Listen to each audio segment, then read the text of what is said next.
Soy Diego Pablo Sansén Díaz, soy arquitecto de formación, maestría en evaluación por la Universidad Autónoma de Querétaro.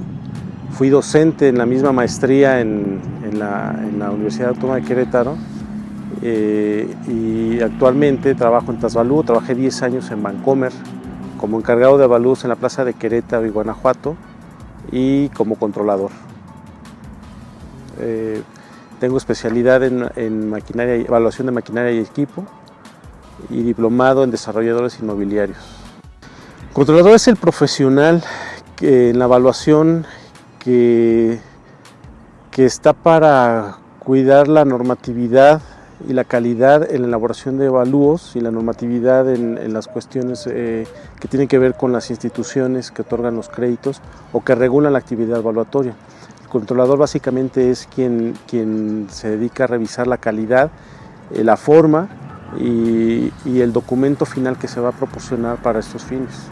El perito evaluador es la persona que tiene los estudios, la capacidad para determinar los valores de los bienes inmuebles o muebles, según sea el caso, y que para ese fin tuvo que haber estudiado y haber obtenido una cédula profesional para lograr este reconocimiento, ¿no?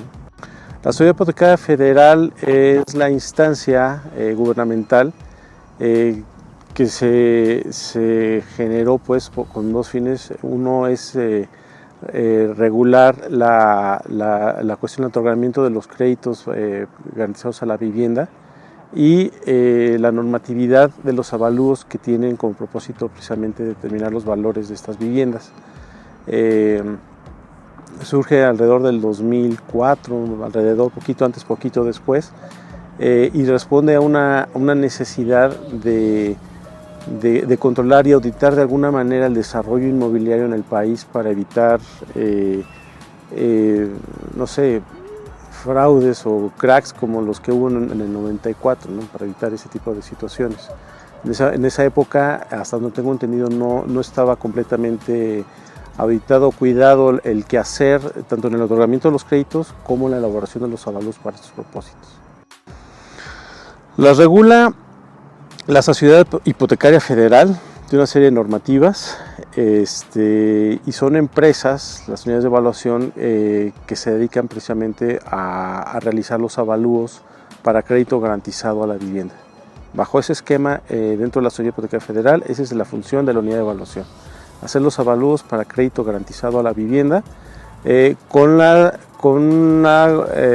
salvedad de cuidar la ejecución y los criterios evaluatorios y criterios normativos para que el documento que se emita sea lo más transparente posible y no deje dudas sobre las cuestiones que tienen que ver con las instancias financieras que echan mano de este avalúo, ni con la Sociedad Hipotecaria Federal cuando lo revise, ¿no? Bueno, la Sociedad Hipotecaria Federal tiene un apartado en su página de internet que tiene precisamente todos sus comunicados y las normativas generales. Ahí se puede descargar, ahí se puede tener. Un avalúo bancario, en la forma, en el documento, pudiera ser muy similar a la estructura que tiene un avalúo para crédito garantizado a la vivienda.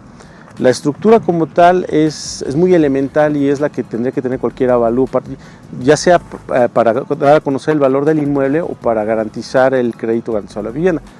La estructura es muy elemental, es ver los antecedentes generales, los antecedentes de la propiedad, las características particulares, generales y particulares, platicar un poco cómo es el inmueble, su descripción, cómo está constituido, cómo son los materiales y sistemas constructivos, de ahí los análisis de terrenos, de renta si fuera el caso, y de inmuebles similares para hacer las homologaciones y concluir el valor. En la estructura es muy similar el avalúo bancario y el avalúo para la Sociedad Hipotecaria Federal. El propósito del avalúo es lo que hace la diferencia. Un avalúo bancario que no sea crédito garantizado a la vivienda pudiera no tener los mismos requerimientos que un avalúo para la Sociedad Hipotecaria Federal. En la Sociedad Hipotecaria Federal se piden forzosamente 6 comparables para hacer la homologación de ventas. Un avalúo bancario, según sea el tipo, según sean las características, puede no tener necesariamente los 6 comparables. Es un poquito más flexible, ¿no? Pero en su estructura general son muy similares. Sí, te repito, es dependiendo del propósito. Un avalúo bancario, un avalúo de la Sociedad Hipotecaria Federal para crédito garantizado a la vivienda está estructurado y es un solo formato. Un avalúo bancario tiene varios formatos según sea el propósito que se quiera tener. No es lo mismo un formato para un avalúo de otorgamiento de crédito o de garantía en un avalúo un poco más especializado a un avalúo para dación, cuando los bancos o las instituciones financieras recogen las garantías que no se pudieron pagar con el crédito, se echa mano de otro avalúo que en su estructura es muy similar, pero que en su propósito es diferente y varían un poco en su estructura. Los factores más comunes utilizados en los avalúos, hablando por ejemplo en la descripción de un terreno, porque por lo general cuando son bienes inmuebles se analiza el terreno y la construcción. Cuando son terrenos, los factores más utilizados y que se repiten en ambos, por ejemplo, es la zona y la superficie, pero en el terreno interviene la forma. Es decir, si estamos evaluando un terreno regular o irregular y los comparables que tenemos, si comparten o no esa misma característica, un factor de pendiente, un factor de frente y fondo, por ejemplo, ¿no? Son factores que describen de alguna manera el terreno y que nos permiten regular un poco las diferencias con nuestros comparables.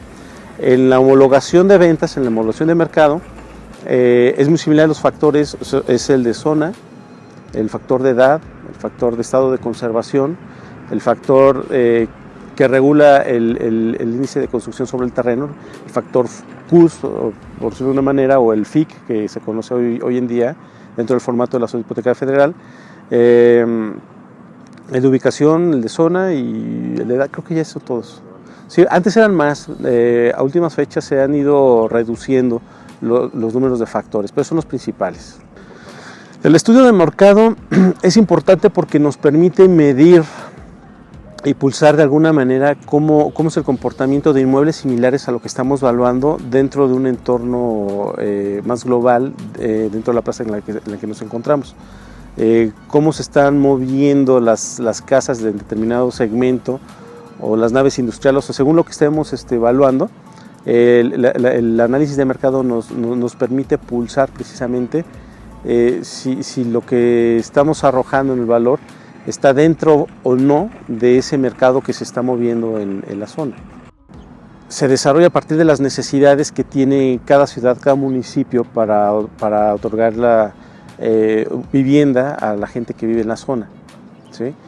Para esto pues, se hacen muchos análisis con autoridades, áreas de planeación dentro de los municipios, de los estados, para ir segmentando precisamente esas zonas en las cuales se van a desarrollar estos desarrollos.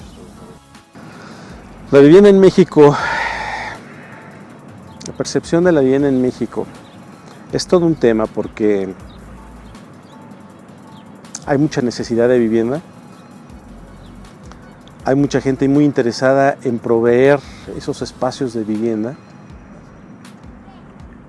y hay muchos intereses que transgiversan un poco el libre flujo pues, de vivienda, ¿no? Hay muchos intereses que han hecho que en épocas pasadas se construyan viviendas en zonas donde pues, la gente no quiere habitar y quedan abandonadas, ¿no? O vivienda que se construyen dentro de las ciudades pero se vuelven muy caras para el segmento de la población a la que se quiere llegar. Entonces encontrar ese equilibrio entre la oferta y la demanda, entre lo que la gente puede desembolsar para hacerse de un patrimonio en términos razonables dentro de sus finanzas, pues es todo un reto. El sexenio del presidente que estaba a punto de salir, algo que se le aplaudió mucho fue precisamente que en su política de vivienda procuraba que los permisos se otorgaran solamente si los desarrollos se construían dentro de la mancha urbana, no muy fuera como se hacía en el pasado, ¿no?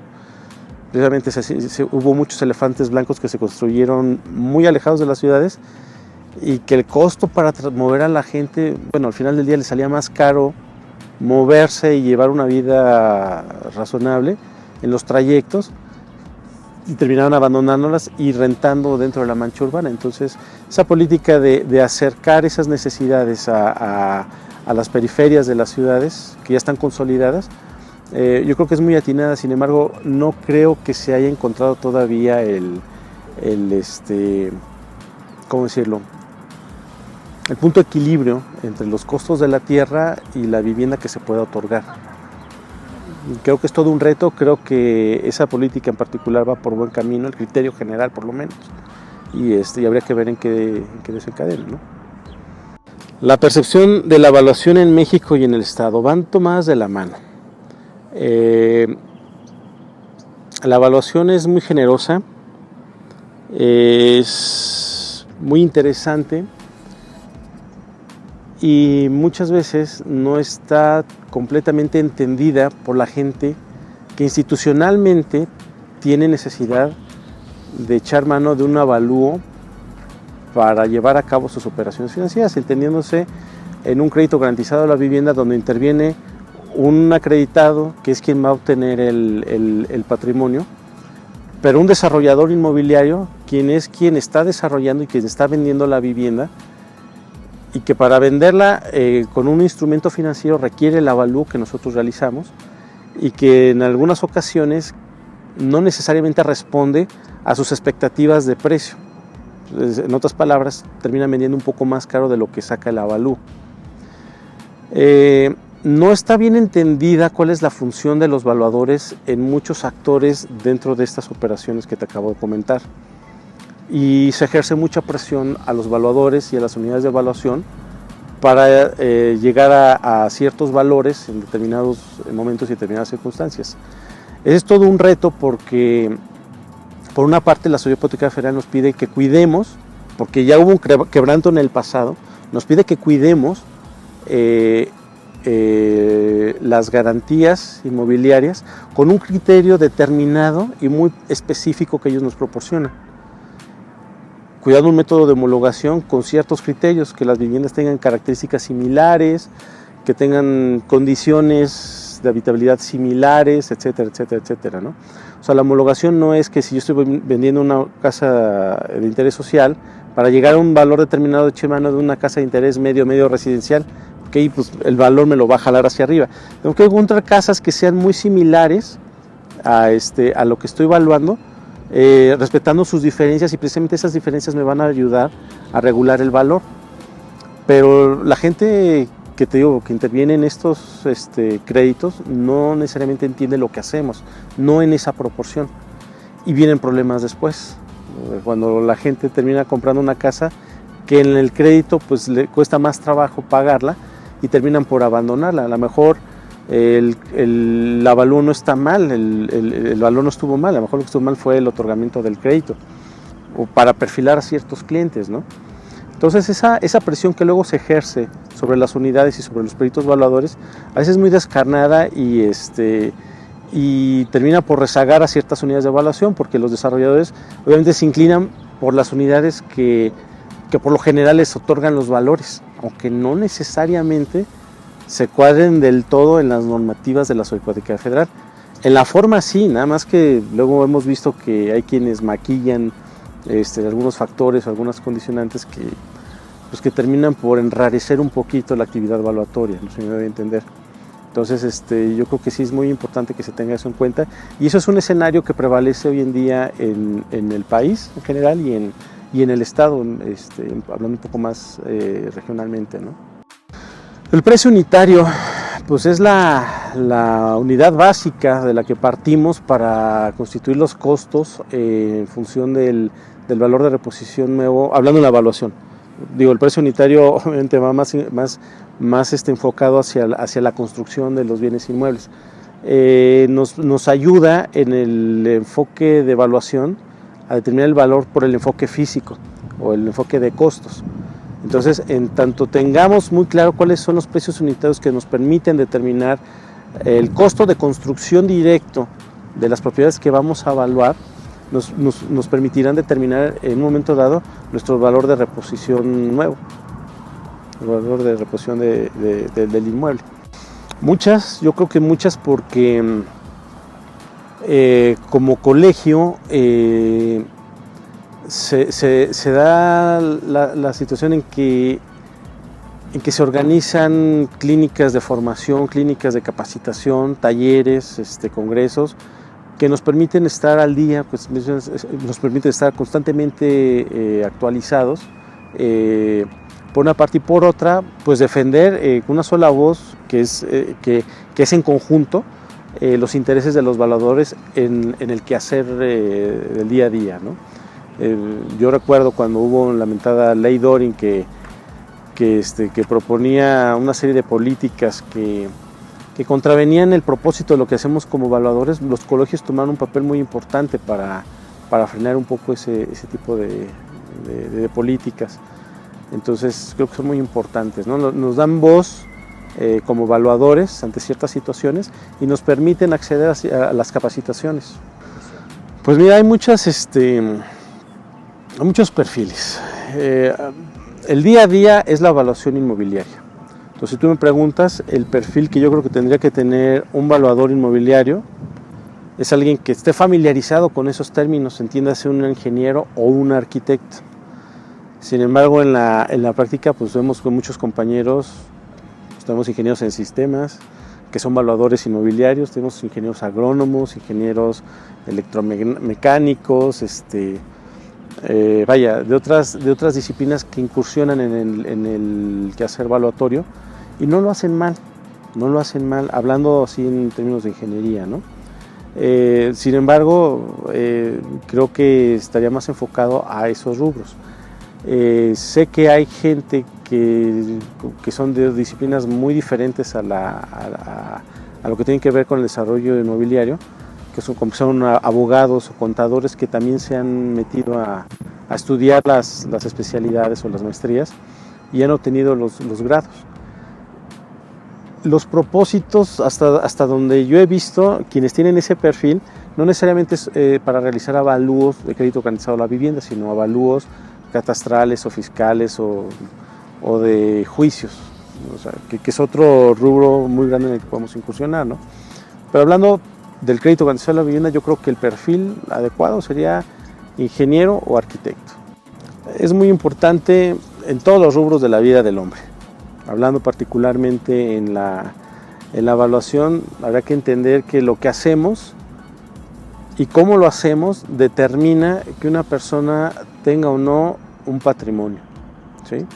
En la medida en que nos involucremos en determinar con todos los valores posibles, no solamente de mercado, sino los nuestros propios, para no transgiversar nuestros estudios, en esa medida podremos otorgar un documento fidedigno que permita que una persona se haga de un patrimonio sano financieramente, ¿no?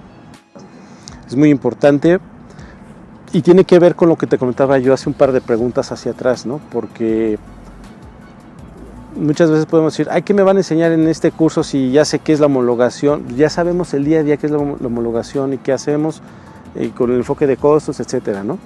Pero muchas veces la capacitación nos permite recordar por qué es importante saber que la homologación se evalúa de determinada manera, con determinados criterios, respetando determinadas situaciones que si nos salimos de eso, terminamos por enrarecer de alguna manera las partes normativas que nos pide la Sociedad Hipotecaria Federal o las instancias a las cuales estemos evaluando, ¿no? Entonces, nos permiten ver cuáles son las nuevas tendencias, nos permiten cruzar información con otros colegas sobre lo que se hace en diferentes estados o en la misma ciudad, en diferentes instancias, precisamente para ir fortaleciendo las relaciones y el quehacer evaluatorio. Son muy importantes las capacitaciones. A la gente que sale de las especialidades y que quieran ingresar al mundo evaluatorio, yo les diría que tengan paciencia, que sean fieles a lo que aprendieron en la academia, que no por obtener un trabajo terminen por enrarecer la actividad de todos. Me irrita porque lo he escuchado en algunas ocasiones, precisamente de gente que ha salido de algunas maestrías, que tratan de reducir la evaluación a un simple formatito de Excel y a formulitas.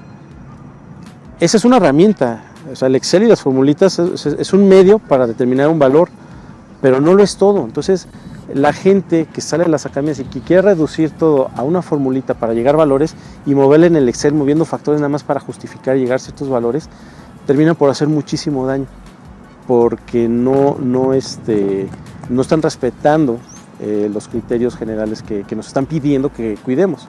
Entonces yo les diría que tengan mucho cuidado y que revisen si realmente tienen la vocación de evaluadores. Yo conocí a mucha gente que se ha metido a estudiar evaluación porque piensan que se gana dinero. Sí, si haces bien tu trabajo, pero cualquier trabajo, no solamente la evaluación, en la arquitectura, en la ingeniería, en la contaduría, lo que sea que te dediques, te va a ir muy bien.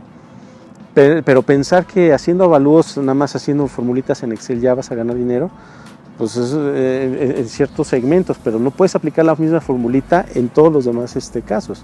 Entonces es muy importante que tengan mucho cuidado en eso, que cuiden sus vocaciones y si se dedican a la evaluación, pues que sea con una entrega total, ¿no? ¿Dedicado a Tasvalúo? Ahorita estoy dedicado a tiempo completo a Tasvalúo como controlador. En la realización de evaluaciones puede ser directamente al contacto de Tasvalúo. En lo personal, bueno, pues me pueden contactar a mi correo diego-sansen@hotmail.com y para lo que sea que les pueda ayudar, con todo gusto.